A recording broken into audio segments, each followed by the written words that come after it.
এখন বলেন, স্ক্রিন দেখা যায়? জি ভাইয়া।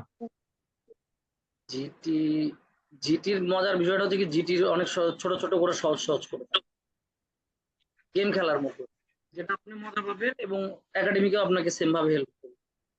এখানে দেখেন কিছু হেডিং ম্যাচিং দেওয়া আছে, এগুলো হচ্ছে অপশন। আর এটা হচ্ছে প্যাসেজটা, দেখেন প্যাসেজটা কত ছোট দেখছেন। জি ভাইয়া। এরকম এক জি পেজের দেখতে। এত এত ছোট একটা প্যাসেজ যদি আপনাকে এখান থেকে যদি রিডিং প্র্যাকটিস করতে হয়, তানজুমা মজা লাগবে না?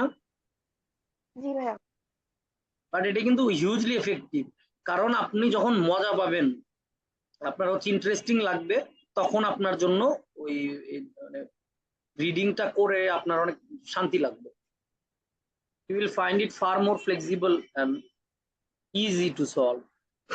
আচ্ছা, এটা কি রিলেটেড দেখেন, using your new microwave oven, মানে নতুন একটা ওভেন ইউজ করার ক্ষেত্রে কি টিপস গুলো ফলো করতে হয় এই রিলেটেড। মানে একটা মাইক্রোওয়েভ ওভেন কিনলে ওটার সাথে একটা হ্যান্ডবিল বা ব্রোশার থাকে না, মানে ইউজার ম্যানুয়াল জি ভাইয়া। টাইপের, ইটস লাইক দ্যাট। তো ধরেন আমি নিজে কে দিয়েও একটা উদাহরণ দিই, আমি কিন্তু ওভেন ইউজ করতে পারিনি। আমি একটা ওভেন কিনছি, আমার অনেক টাকা বেশি হয়ে গেছিল। তো ওভেন কেনার পরে আমি ওটা কোন ধরনের খাবার কিভাবে আমি ওটা দিয়ে রান্না করতে পারবো, গরম করতে পারবো, আমার তো ওটার কিছু ইনস্ট্রাকশন দরকার, বোঝা তাই না? এটা ওই জি রিলেটেড। ভাইয়া। এখানে হেডিং দেখেন, হেডিং এ দেয়া রিহিটিং, মানে পুনরায় গরম করা, পুনরায় খাবার গরম করতে হবে সালমান সাহেবের, আপনি কেমনে করবে, কতক্ষণ সময় লাগবে, এই related. Food with skins, food with skin যেমন হচ্ছে কিছু মাংস থাকে বা ফ্রুটস থাকে স্কিনওয়ালা। আচ্ছা, কিপিং ইউর ওভেন ক্লিন, ঠিক আছে বুঝলাম। ওভেন ক্লিনের প্রসিজার এর মধ্যে কোন প্যারাতে আছে বের করতে হবে। Stand by time, standing time. Rapid cooking times, মানে ফাস্ট কুকিং এর ক্ষেত্রে সময়সীমা কেমন লাগে, আমার সময় কম, আমি ঝটপটে আমার বিফ রান্না করা আছে বাসায়, ওটা আমি গরম করে আমার খেয়ে আবার অফিসে ব্যাক করতে হবে, বাইরে এরকম হয়। তারপরে using a thermometer, small quantities of food. Rashed কতগুলো খাবারের কথা বলছে এখানে? অল্প। আচ্ছা, deep fat frying, deep frying, তানজুমাক ডিপ ফ্রাই করে ফেলে দিই। তারপরে হচ্ছে ফুড লো ইন ময়েশ্চার, মানে একটু শুষ্ক টাইপের খাবার, হ্যাঁ। জি ভাইয়া। তারপর আরেকটা হচ্ছে লিকুইড, ঠিক আছে। লিকুইড মানে লিকুইড টাইপের বিভিন্ন খাবার আছে না, দুধ। আচ্ছা, জি ভাইয়া। তো এখানে আমরা এখন খুঁজবো, এখানে দেখেন কত ছোট ছোট জায়গা, এর মধ্যে থেকে আনসার বের করা, দেখেন কি মজা লাগে গেম খেলার মতো। দেখেন তারা অ্যাজ মাইক্রোওয়েভ কুকিং টাইমস বলতিছে এখানে, আর কোথাও কুকিং টাইমস রিলেটেড কিছু ছিল এখানে দেখেন তো, র্যাপিড কুকিং টাইমস। ম্যাচ করছে? জি ভাইয়া। এটার আনসার। একাডেমিকও সেম, হ্যাঁ। এখানে যখন কম পরিসরের জায়গার মধ্যে আমি এটা খেলে দেখাবো, তখন আপনার একটা মজা লাগবে। বাট একাডেমিকের ক্ষেত্রে সেম ভাবে আমরা মিলাই হিন্টস দিয়ে। প্যারা বি তে দেখেন, টেক কেয়ার হোয়েন স্মলিং, এটা কি লেখছে, এটা কতগুলা খাবার রাখে, কম না বেশি? সলেমান। কম। বল। মজা না, মজা না, লুকোচুরি খেলার মতো। ঠিক জি আছে, ভাইয়া। 3 নম্বরে দেখি, take care when heating dry foods, dry, dry dry fruits. Fruit. এটা কোনটা হবে? এটা লো মিলান তো। In moisture. কুচিং লস ময়েশ্চার। বাবা, আমার প্রথম দিনে আপনার সাথে কথা বলে বা হয়তো পড়াই না, আপনার ভাবি মানে আমার ওয়াইফ আমাকে বলে এরা মনে হয় মেধাবী, কিন্তু চুপ করে ফাইন করে পড়ে, চুপ করে থাকে ভাই। আচ্ছা, ডি তে কি বলতিছে, processed meat, processed meat, sausage, non porous casing. আচ্ছা, আপনার তো মানে গরিব মানুষ, আপনার কি কম্পিউটার ইউজ করছেন না কোনো সময়, মানে সিপিইউ, এটা তো বুঝেন তাই না? জি ভাইয়া। সিপিইউ এর কেসিং আছে না, মোবাইলের কেসিং আছে না, জি ভাইয়া। এই দেখেন কেসিং। এখন বলতিছে নন পোরাস কেসিং, তার মানে কি ওই কেসিং এর মধ্যে কোনো কিছু ঢুকবে না, ঢুকবে না? ঢুকবে না। ঢুকবে না। আচ্ছা ঠিক আছে। কেসিং, কেসিং বলতে কি বোঝা মেইনলি, বহিরাবরণ টাইপের কিছু, যেমন আমাদের জি চামড়া ভাইয়া। এইরকম। আচ্ছা, এরকম দেখেন তো এখানে কি আছে, আমি কিছু ফুড উইথ স্কিন। হ্যাঁ, রাশিদ বুঝছেন এটা? জি ভাইয়া। Food with skin, casing. Okay. আচ্ছা, এখন বলছে হিটিং স্যুপ, সস, বেভারেজ, এগুলো শক্ত খাবার না নরম তানজুমা? এটা লিকুইড হবে। এই তো। শুনেন শুনেন, আপনার মজার একটা কথা বলি।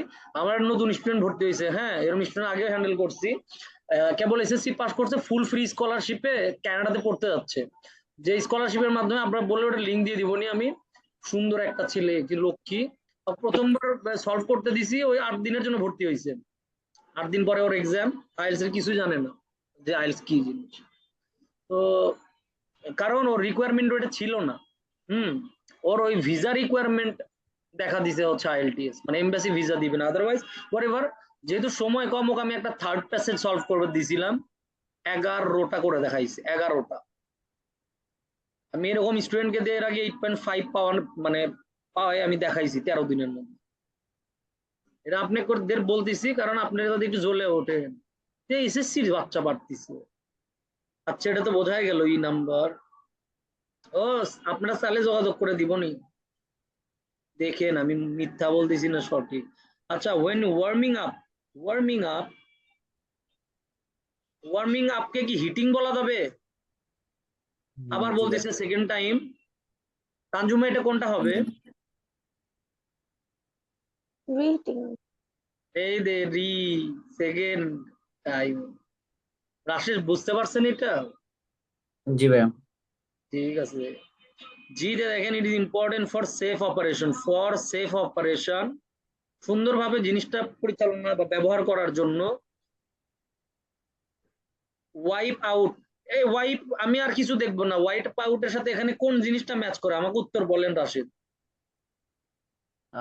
Cleaning your oven clean, keeping sorry. এটা কিন্তু কেমব্রিজ থেকে। জিটি, কেমন মজা। শুনেন, আমি আপনাদের চেয়ে অনেক অস্থির একটা মানুষ, একদম বাচ্চাদের মতো। বাচ্চারা যেমন দেখেন না, মজা না পেলে খাবি না, মজা না পেলে ওই ওই পড়বি না। হ্যাঁ, যেটাই দেওয়া লাগবে ওটা মজা করে সুন্দর করে, ওর কাছে যাতে ওটা এনজয়েবল লাগে। আমার মতো মানুষের কাছে আমার আইএলটিএস রিডিং কিন্তু খুবই পছন্দ। রিয়েলি লাভ ইট। আচ্ছা, এখন একাডেমিক থেকে একটা দেখাই, নাইলে আপনারা আবার বলবেন যে হলো না, স্যার হচ্ছে একাডেমিক থেকে দেখালো না। ওদের কিন্তু থার্ড প্যাসেজ আর আপনাদের থার্ড প্যাসেজ একদম সেম। আপনাদের যে 6 টাইপের টাফ কোশ্চেন থাকে, ওদের তার মধ্যে 3 টাইপের থাকে।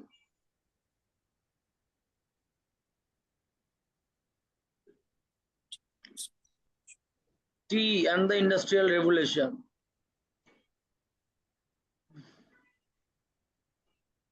এই যে পৃথিবীতে এত মানে কি ইন্ডাস্ট্রিয়াল রেভুলেশন, মানে ওই শিল্পের অগ্রগতি, এটার পাশে কি, এটার পেছনে কিন্তু বিশেষ একটা অবদান আছে চায়ের, জানেন?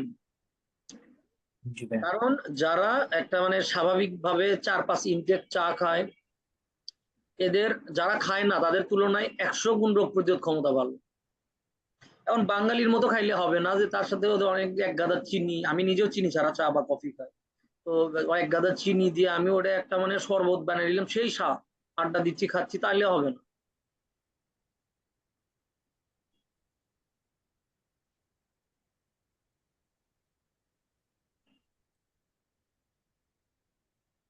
এবার তো একাডেমিক। এবার দেখি, আসেন খেলি। এবার হচ্ছে কেমন পারেন দেখা যাবে। মানে আমি আপনাদের বুঝাতে যাচ্ছি যে জিটিটা যেরকম কম জায়গা ছিল, আমরা ফার্স্ট আনসার বের করতে পারছি না, এখানেও possible. G Let me show you how. আপনারা দুইজন কি আছেন কানেক্টেড? জি ভাইয়া। জি ভাইয়া। ওকে। এবার আমরা দেখেন একাডেমিকেরটা ধরবো। এই জায়গায় শুধু এই দাগ দেওয়া জায়গাগুলো না আপনারা দেখবেন, কারণ আপনারাও এইভাবেই দাগাবেন। কি বলতিছে? জনসংখ্যা বাড়ার পেছনের, জনসংখ্যা বাড়ার কারণ অনুসন্ধান, তাই না? মানে জনসংখ্যা বাড়ার কারণ। তারপর ইন্ডাস্ট্রিয়ালাইজেশন। ইন্ডাস্ট্রিয়ালাইজেশন। আর আর হচ্ছে বেকারত্বের ভয়। ঠিক আছে। আরেকটা ছিল development of cities in Japan. আচ্ছা। আর একটা হচ্ছে টাইম এন্ড প্লেস, এটা মনোযোগ দিয়ে দেখেন। Time and place of the industrial revolution. Industrial রেভলিউশনের সময় এবং স্থান, কোথায় এটার মানে সূচনা হয়েছিল। তারপরে in cases of Holland, France, China. আচ্ছা, এখানে তিনটা দেশের নাম দেয়, ইজিলি পাওয়া যাবে না? জি ভাইয়া। এরকম জায়গা শিওর হয়ে থাকবেন যে এটা একটা ট্র্যাপ, এটা কোনো জায়গাতেই হবে না। এটা সবগুলো প্যাসেজে থাকবে মোটামুটি। হ্যাঁ, মানে এই তিনটা দেশের নাম দেখা যাবে ঘুরে ফিরে সবগুলা প্যাসেজে আছে। সবগুলো প্যাসেজে থাকবে, অথবা মানে আপনি লজিক্যালি এটা চিন্তা করবেন যে এটা একটা ট্র্যাপ। ঠিক আছে, কি কারণে ট্র্যাপ? এত হালুয়া করে তো মনে করেন যে মানে দেওয়ার প্রশ্ন ওটা না এলটিএস, তাই না? তো সহজ করে দেওয়ার কোনো প্রশ্ন ওঠে না, তো এটা কাটা।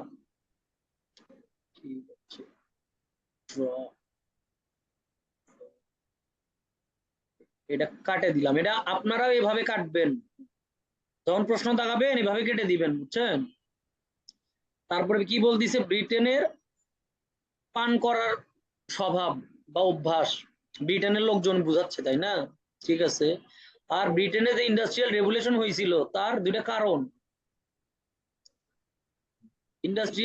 ইন্ডাস্ট্রিয়ালাইজেশনের জন্য যে শর্তগুলো পূরণ করা প্রয়োজন ছিল, আদারওয়াইজ পৃথিবীর মানে একটা জায়গায় যে ইন্ডাস্ট্রিয়াল রেভলিউশন হবে তার জন্য অনেক এলিমেন্টের উপস্থিত থাকা জরুরি না আসে।